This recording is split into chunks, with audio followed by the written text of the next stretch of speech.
우리 사랑하는 자녀들이 말씀을 잘 배우고 복음을 잘 듣도록 여러분 계속 격려해 주시고 기도 부탁드립니다. 주 안에서 사랑하는 성도 여러분, 저는 오늘 이 갈라디아서 1장 6절부터 10절의 말씀해 가지고 다른 복음은 없나니 라는 이 제목으로 하나님 말씀을 전하겠습니다. 성도 여러분, 우리가 이 세상을 살아가다 보면 한 가지 깨닫게 되는 사실이 한 가지 있는데, 그것은 이 세상에 가치 있고 귀한 것일수록 모조품, 가짜가 많다라는 것입니다. 진품이 귀할수록 정교하게 만들어진 모조품들이 많습니다. 어떤 것은 너무나도 비슷해서 웬만한 사람들은 그것이 진짜인지 가짜인지를 모를 만큼 굉장히 정교하게 만드는 그런 모조품 짝퉁들이 있습니다. 하지만 여러분, 멀리서 보면 진짜 같아 보이고 겉으로 보기에는 그럴듯하게 보여도 막상 자세히 들여다보면 본질은 전혀 다른 가짜가 있습니다. 여러분, 지난주부터 우리가 함께 보고 있는 이 갈라디아서의 상황이 마치 그와 같다라고 할 수 있습니다. 이 갈라디아 교회 안에 이 사도 바울이 전한 복음과는 전혀 다른 복음이 아닌 가짜 복음이 들어오기 시작한 것이죠. 문제는 그것이 얼마나 교묘했던지 그 갈라디아 교회 안에 있었던 성도들조차도 분별하지 못하고 사람들이 받아들이면서 많은 혼란을 교회에 가지고 왔다라는 것입니다. 여러분, 그래서 이 사도는요, 편지를 시작하면서 바로 자신의 사도권을 강력하게 변호하면서 시작을 했었습니다. 왜냐하면 자신의 사도권이 무너지면 자신이 전한 복음의 완전성, 충족성 또한 무너지게 되고, 그리고 그 복음이 무너지는 것은 곧 교회가 무너지는 것과 관련이 있기 때문인 것이죠. 그래서 사도 바울은 흔히 보이는 편지에서 말하는 감사나 기도도 생략하고 바로 사도권과 복음을 변호하면서 시작을 한 것이죠. 여러분, 오늘 사도가 말하고 있는 이 어투도 한번 보시기 바랍니다. 굉장히 엄하게 책망하고 꾸짖는 어조로 시작을 하고 있습니다. 어떻게 말합니까? 내가 이상하게 여기노라, 저주를 받을지어다 라고 지금 말하면서 이 서신의 본론으로 들어가고 있는 것이죠. 여러분, 그만큼 복음을 왜곡하는 것을 사도는 한치의 양보도 없이 그들에게 전하고자 했던 것이죠. 결코 가볍게 하고 지나갈 문제가 아니었다라는 것입니다. 사랑하는 우리 성도 여러분, 우리의 신앙과 교회의 생명은 다른 복음이 아니라 바른 복음을 붙드는 것에 있다는 것을 기억하셔야 됩니다. 다른 복음이 아니라 바른 복음을 내가 정말 믿고 있는가, 그래서 다른 복음들을 분별할 수 있는가가 저와 여러분의 신앙의 생명과 같은 것이라고 할 수 있습니다. 그러므로 오늘 말씀을 통해서 지금 저와 여러분이 정말 성경이 말하고 있고 사도가 말한 바른 복음을 붙잡고 있는지, 아니면 다른 복음을 붙잡고 있는지를 우리가 말씀을 통해서 점검하면서 오늘 말씀을 듣기를 원합니다. 여러분, 먼저 6절의 말씀 한번 같이 읽겠습니다. 6절입니다. 시작. 그리스도의 은혜로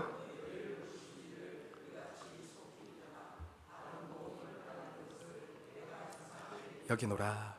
여러분, 여기서 이상하게 여긴다라는 말이 있습니다. 원문에 보면 이상하게 여기노라가 제일 먼저 나옵니다. 자, 그런데 이 이상하게 여긴다라는 말은 단순히 의아하게 여기고 있다라는 정도가 아닙니다. 원문에 보시면 충격을 받았다, 분노한다, 놀라고 실망한다 라는 이런 뜻이 있는 단어입니다. 바울은 지금 갈라디아 교회 성도들을 보면서 굉장히 분노하고 당황하고 놀라고 있습니다. 왜 지금 이렇게 사도가 격앙하고 있습니까? 바로 자신이 전했던 복음을 너무나도 빨리 그 갈라디아 교회 성도들이 떠나고 있었기 때문입니다. 여러분 지난주에 보았듯이 사도행전 13장과 14장에 보시면 바나바와 바울이 1차 전도 여행 때 이 갈라디아 지역을 다니면서 복음을 전했습니다. 그리고 여러분이 사도행전 13장과 14장을 나중에 집에 가셔서 보시면 이때 이 갈라디아 지역에 있었던 교회의 사람들이 얼마나 복음을 기쁘게 받아들였는지 몰라요. 많은 사람들이 복음을 듣고 주님께로 돌아왔습니다. 그리고 세워진 교회가 갈라디아 지역에 있는 교회들이에요. 그리고 여러분 갈라디아서 4장에 보면 이 갈라디아 교회 성도들이 사도 바울을 얼마나 사랑하고 귀하게 여겼으면 이렇게까지 표현합니다. 너희가 할 수만 있었더라면 눈이라도 빼어서 나에게 줬을 것이다 라고 말할 정도로 어떻다는 거예요? 사도 바울과 굉장히 친밀한 관계, 사도 바울을 너무나도 사랑하고 귀하게 여겼던 헌신적인 교회들이 이 갈라디아 교회였습니다. 자, 그런데 지금 어떤 일이 일어났다는 겁니까? 그처럼 복음을 감격스럽게 받아들이고 바울을 사랑했던 이들이 너무나도 신속하게, 너무나도 빠르게 다른 복음으로 지금 떠나가고 있다라는 것이죠. 바울의 입장에서 여러분 생각해 보세요. 얼마나 배신감이 느껴지고 얼마나 실망하고 가슴이 아팠겠습니까? 여러분 여기서 이 떠나다라는 단어 있죠. 이 단어가 그냥 떠나간다는 게 아니에요. 당시 이 단어는 탈영병에게 사용했습니다. 한 군대에서 어떤 사람이 반란을 일으키거나 탈영할 때 썼던 단어, 혹은 한 정당이나 한 학파에서 변절해서 나간 사람들을 가리킬 때 이 떠났다라는 단어를 사용했어요. 여러분 그러니까 사도 바울은 지금 무엇을 말하는 것입니까? 그냥 단순히 떠나갔다는 게 아니라 너희는 지금 배교하고 있다, 영적으로 탈영하고 있다 라는 것을 지금 사도 바울은 말을 하고 있는 것이죠. 주 안에서 사랑하는 성도 여러분, 우리의 신앙이 때로는 이렇게 될 수 있다는 것 여러분 기억하셔야 됩니다. 우리의 신앙도 이렇게 변할 수 있다는 거예요. 한때는 진리를 듣고 너무나도 감격스럽게 사랑으로 받아들였지만 이렇게 신속하게 떠나고 바뀔 수 있다는 것을 우리는 경계로 삼아야 하는 것이죠. 자, 그럼 여러분 무엇이 그처럼 이들을 신속하게 떠나게 만들고 있습니까? 바로 거짓 교사들과 그들이 전한 다른 복음이 이들을 신속하게 지금 떠나게 만듭니다. 7절 말씀 한번 같이 읽겠습니다. 7절입니다. 시작. 다른 복음은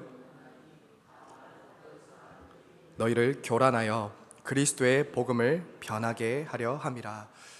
여러분 사도 바울은 지금 이 거짓 교사들을 가리켜서 무엇이라고 부르냐면 교란시키는 사람들이라고 말해요. 교란시키는 사람들. 즉 이들은 사람들을 선동하고 혼란시키고 그리고 흔드는 사람들이 바로 이 거짓 교사들이었습니다. 원문에는 이것이 복수입니다.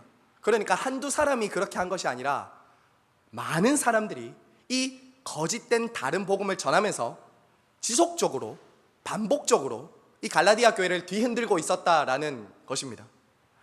여러분 바울은 지금 이 거짓 교사들이 가르치는 이 가르침을 가리켜서 무엇이라고 말하냐면 다른 복음이다 라고 말합니다. 다른 복음. 여러분 여기서 다른 복음이다 라고 말해서 바울이 전하는 복음이 있고 다른 종류의 복음이 있다라는 말이 아닙니다. 다른 복음은 말 그대로 복음이 아니다라는 말이에요. 다른 복음은 없습니다. 하지만 그들이 전한 복음은 겉으로 보기에는 복음처럼 보이는데 실제로는 여기서 무엇이라고 말합니까? 그리스도의 복음을 변하게 하는 거라고요. 그리스도의 복음을 변하게 하는 거라고. 여러분 여기서 우리가 오늘 좀 단어 설명을 하나씩 좀 자세하게 하는 것을 여러분 잘 들어주십시오. 이 다른 복음을 가리켜서 무엇이라고 하냐면 그리스도의 복음을 변하게 한다라고 말합니다. 여러분 이 변하게 한다는 것은 이런 뜻이에요. 순서를 바꾸다, 뒤틀다, 왜곡하다예요. 순서를 바꾸는 거예요. 여러분 거짓 교사들이 예수님의 복음을 완전히 부인한 것이 아닙니다. 순서를 바꾸었다고요. 교묘하게 뒤틀었다고요. 은혜가 먼저이고 행위는 그 은혜의 결과인데 이들은 어떻게 바꿨습니까? 행위를 먼저 두고 은혜를 뒤로 둔 거예요. 행위가 있어야 구원받고 행위가 있어야 의롭다함을 받을 수 있다라고 그렇게 주장을 한 것이죠. 여러분 사도행전 15장 1절에 보시면 이 거짓 교사들을 다루는 예루살렘 공의회가 열립니다. 그 말씀에서 한번 이 거짓 교사들의 말씀을 한번 보시죠. 사도행전 15장 1절입니다. 우리 같이 한번 읽겠습니다. 시작. 어떤 사람들이 유대로부터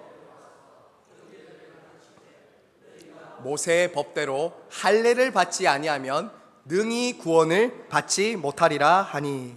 자, 여러분 선명하게 드러나시죠? 이 거짓 교사들이 어떤 주장을 했다는 것입니까? 예수도 믿어야 되지만 그것만으로는 충분하지 않아. 할례를 받아야 온전해진다. 믿음만으로는 충분하지 않아. 율법도 잘 지키고 행위도 있어야, 우리의 전통을 지켜야 너희가 온전해진다라고 지금 거짓 교사들이 말하는 것이죠. 자, 여러분 한마디로 이런 뜻이에요. 너희 이방인들은 우리 유대인처럼 돼야 구원받을 수 있다는 거예요. 여러분 이게 선명하게 분별이 되셔야 됩니다. 어떻게 내 생각과 그렇게 비슷하지라고 들으시면 안 돼요. 분별이 되셔야 됩니다. 그들이 주장하는 것은 무엇이냐면 유대인인 우리처럼 돼야 이방인들도 구원받는다고 말하면서 자신들의 전통과 문화를 강요한 거예요. 강요한 거라고요. 복음의 순서를 뒤틀고 바꾸어서 다른 복음을 전하려고 한 것이죠. 여러분 그러면 이것이 무엇이 문제일까요? 왜 이런 다른 복음이 문제일까요? 그렇게 되면 그리스도의 대속의 완전성과 충족성이 온전해지지 않기 때문이에요. 율법과 할례를 더해야 우리가 구원받을 수 있다면 그리스도의 희생과 대속이 불완전해지는 것이죠. 그리스도께서 이미 율법을 완성하셨고 모든 죄악에 대해서 대속을 하셨는데 어떤 율법이나 할례를 지켜서 우리가 더 온전해진다면 그리스도의 십자가가 부족해지는 거예요. 불완전해지는 것입니다.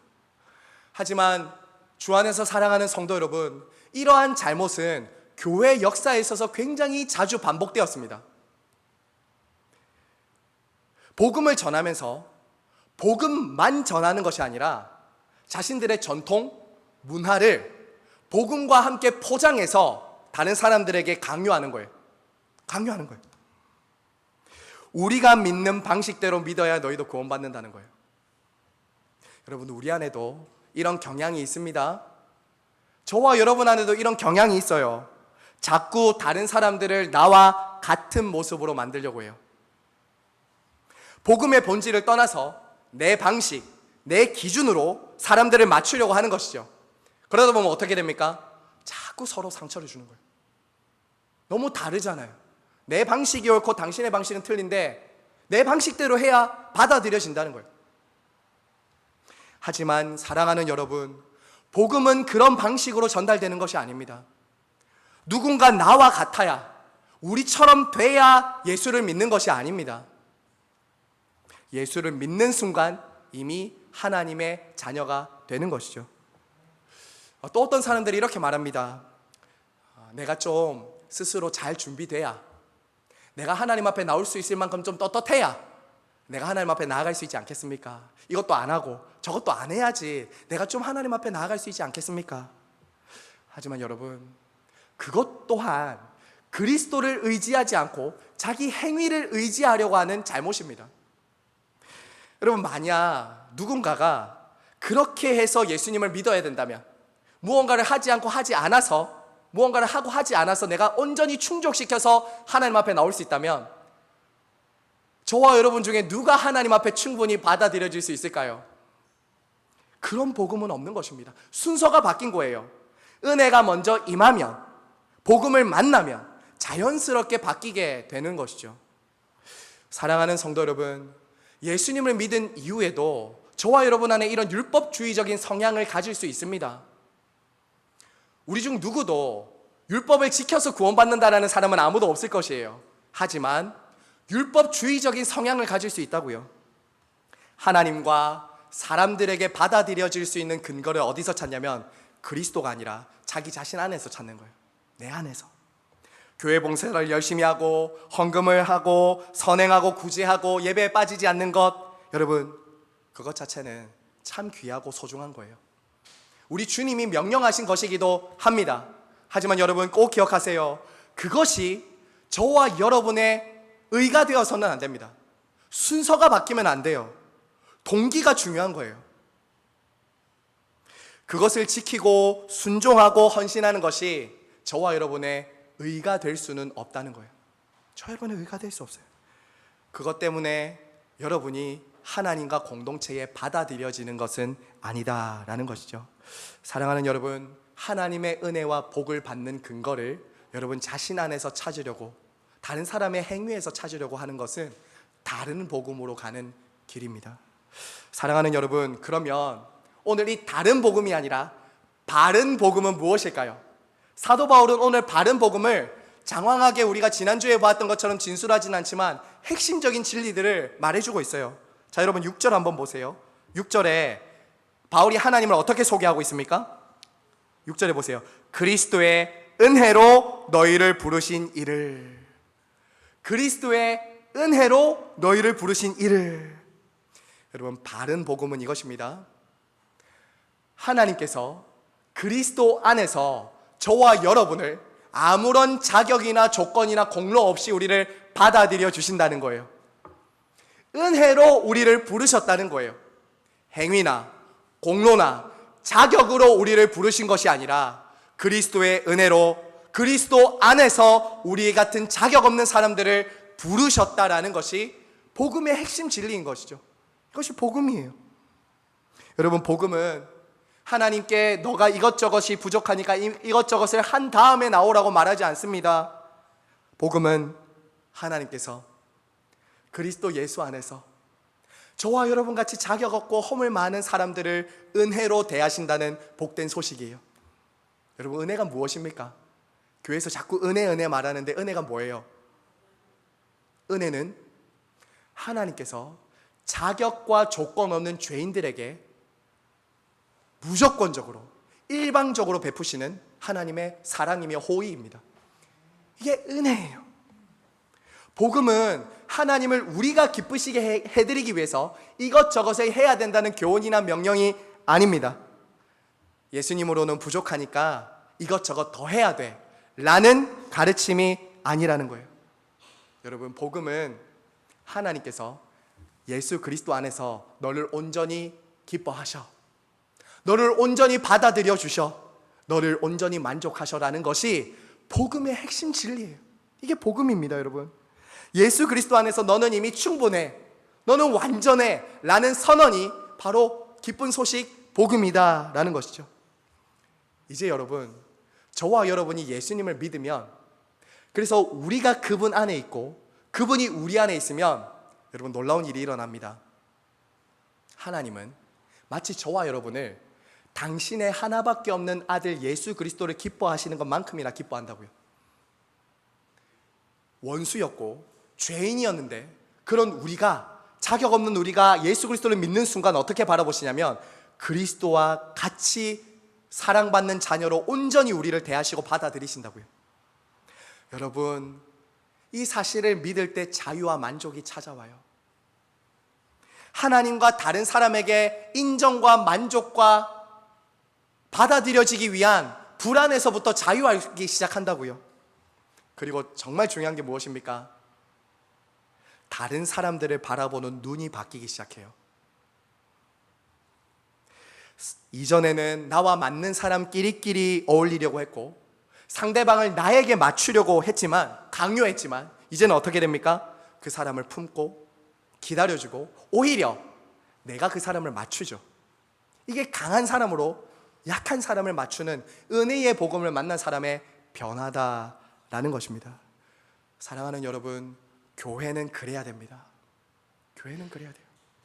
복음 외에 다른 것들을 강요하거나 나와 같게 만들려고 해서는 안 됩니다.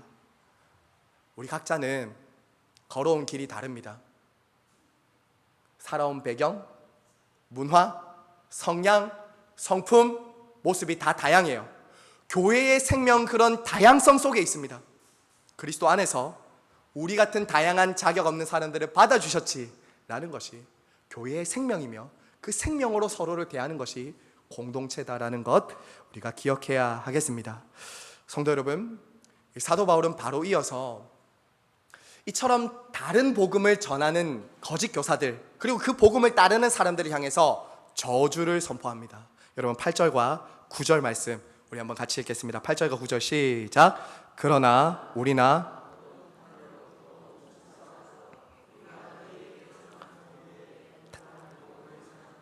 저주를 받을지어다. 우리가 전에 말하였거니와 내가 지금 다시 말하노니 만일 누구든지 너희가 받은 것 외에 다른 복음을 전하면 저주를 받을지어다. 여러분 사도 바울은 오늘 이 말씀에서 두 번이나 저주를 받을지어다 라고 이렇게 선언하고 있습니다. 여러분 여기서 저주를 받는다는 것은 단순한 감정적인 분노가 아닙니다. 원문에는 아나테마라는 이 단어를 쓰는데요, 이 단어는 구약 성경에서 여러분 진멸하다 있죠. 진멸하다, 완전히 진멸하다라는 뜻의 단어예요.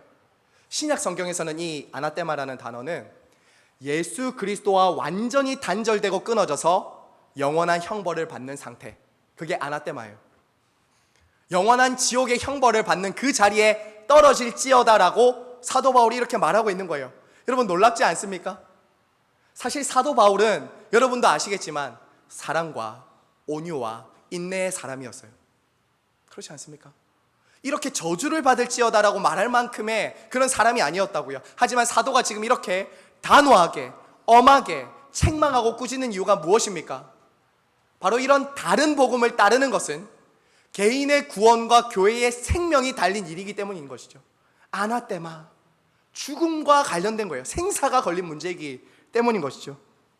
사랑하는 성도 여러분, 그렇기 때문에 저와 여러분도 이 다른 복음과 바른 복음을 분별할 줄 알아야 됩니다. 여러분 당시 초대교회 당시에도 수많은 이단들이 있었어요. 이단들. 오늘 성경에 나오는 이 율법을 지켜야 된다는 유대주의 같은 이단들 외에도 육신은 악하고 영혼이 선하다라고 말하면서 육신으로는 어떤 잘못을 해도 돼라고 말했던 영지주의 이단이 있었습니다. 그리고 여러분 구약의 하나님은 선하고 악하고 신약의 하나님은 선하다라고 말한 말시온주의도 있었어요. 그리고 직통계시, 요즘에도 뭐 사람들 잘못된 이단에 빠진 사람들 보면 직통계시 받는 사람들 있죠. 그런 사람들도 초대교회 당시에 있었는데 그 사람들은 몬타누스주의자들이 있었습니다. 여러분 초대교회 당시에도 그만한 이단들이 있었다고요. 오늘날 우리 주변에는 없습니까? 이단들이? 우리 주변에도 성경을 가르친다라고 말하면서도 다른 길로 빠지게 만드는 이단들이 얼마나 많은지 몰라요. 신천지, 여호와의 증인, 통일교, 구원파, 하나님의 교회, 여러분 모두 다 성경, 모두 다 복음, 모두 다 예수님의 이야기를 합니다. 그런데 거기에 뭘 하죠? 덧붙이죠. 자신들의 교리를 더 해야지 완전해진다고 말하는 거예요. 여러분 이단은 왜 이단입니까? 시작은 같은데 끝이 다른 거예요. 끝이 전혀 달라요. 처음에는 교회에서 출발하고 성경에서 출발하고 말씀에서 출발한다고 말하지만 결국 다른 복음, 가짜 복음으로 사람들을 왜곡시키고 뒤틀어가는 것이죠. 그러므로 여러분 우리는 이런 다른 복음의 위험성을 잘 분별할 줄 알아야 되는 것이죠.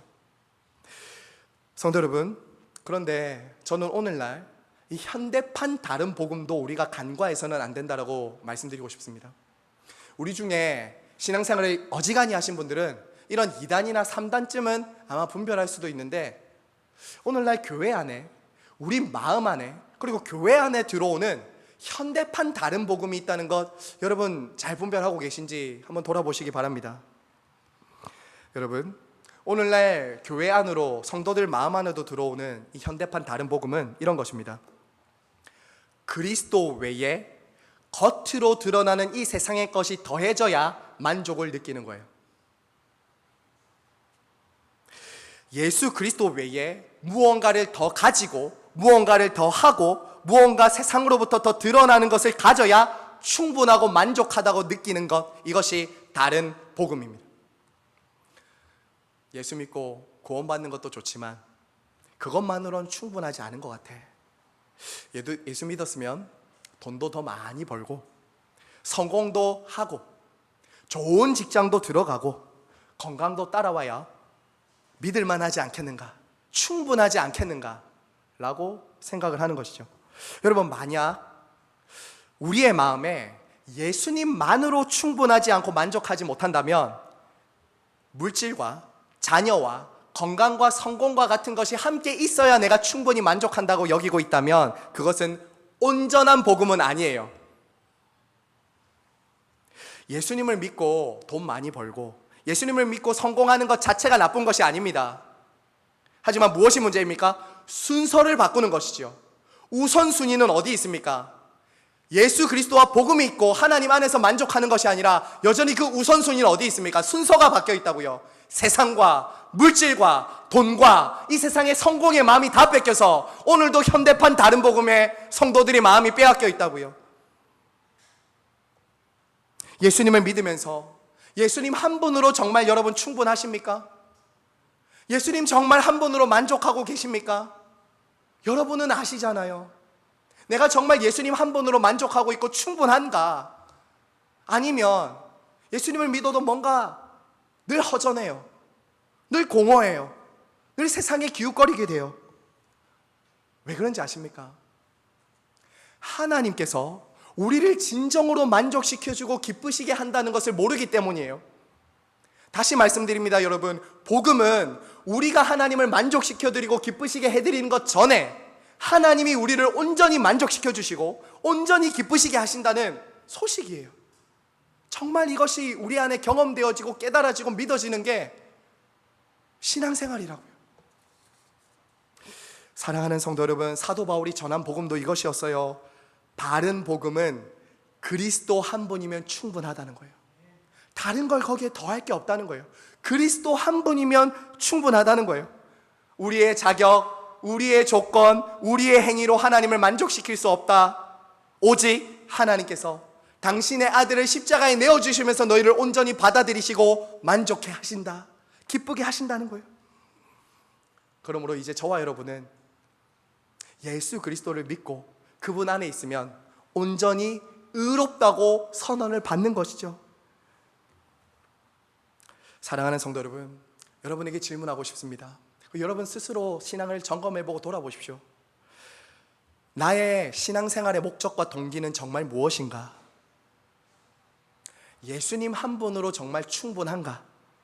만약 충분하지 않다면, 지금 내가 예수님만으로 온전히 만족하고 기뻐하지 못한다면 무엇 때문에 나는 지금 만족하고 기뻐하지 못하고 있는가? 혹시 예수님 외에 다른 것을 더해야 내가 온전히 만족하고 기쁘다고 여기고 있진 않는가? 여러분, 순서를 다시 회복해야 됩니다. 원래 우선순위를 돌아오셔야 됩니다. 세상이 아무리 나이스하게 보이고 우리를 만족시켜줄 것처럼 보여도 여러분, 그 순서가 바뀌면 여러분은 끊임없이 공허하고 목마를 수밖에 없을 것입니다. 하나님께서 저와 여러분의 마음의 눈을 열어주셔서 예수 그리스도의 복음에 나타난 이 하나님의 온전히 우리를 만족시켜 주시는 은혜를 우리가 보고 경험할 수 있게 해주시기를 간절히 바라고 소망합니다. 성도 여러분, 그러면 끝으로 이렇게 놀라운 복음을 받았다면 저와 여러분 이제 어떻게 살아야 될까요? 사람의 기쁨이 아니라 하나님의 기쁨을 위해서 살아가야 되는 것이죠. 자, 여러분 10절 말씀 끝으로 같이 읽겠습니다. 10절입니다. 시작. 이제 하나님께 좋게 하랴, 기쁨을 구하랴. 내가 지금까지 사람들의 기쁨을 구하였다면 그리스도의 종이 아니라. 성도 여러분, 바울에게는 자신의 인생을 관통하는 선명한 목적과 방향이 있었어요. 자신의 인생을 관통하는, 사도 바울의 인생을 이렇게 열어보면 그의 인생을 쫙 관통하는 분명한 기준과 목적이 있었어요. 그것은 이것입니다. 우리가 잘 아는 복음성에도 나오는 가사의 고백이 있죠. 나 주님의 기쁨 되기 원하네. 여러분, 만약에 사도 바울이 갈라디아 교회 사람들을 기쁘게 하기 위해서였다면 이런 책망, 저주, 꾸짖음 안 했을 것입니다. 관계가 불편해지잖아요. 이렇게 어렵고 힘든 말을 하면 갈라디아 교회 사람들이 불편할 수 있잖아요. 그러면은 사도 바울이 사람을 기쁘게 하기 위해서는 어떻게 하면 되겠습니까? 이런 말 안 하면 되죠. 이런 말 안 하면 되는 거예요. 하지만 여러분, 사도 바울의 목적과 방향은 사람들의 호감, 사람들의 인정, 사람들의 기쁨을 구하는 것이 아니었습니다. 오직 하나님께만 기쁨을 구하는 것이 그의 인생의 목적이었기 때문에 때로는 진리에 있어서는 선명하게, 단호하게, 엄하게 말해야 되는 부분도 있었던 것이죠. 사랑하는 여러분, 사도 바울처럼 진리에 있어서 한 걸음도 물러나지 않는 이런 단호함이 여러분에게 있으십니까? 불편한 관계가 되더라도 하나님께 기쁨을 구하기 위해서 사람들의 기쁨을 구하지 않는 이런 분명한 기준과 중심이 여러분의 삶에 있으십니까? 하나님께서 기뻐하시는 말을 하기 위해서 사람의 칭찬이나 인정을 구하지 않겠다는 이 분명한 기준이 저와 여러분에게 있느냐라는 것이죠.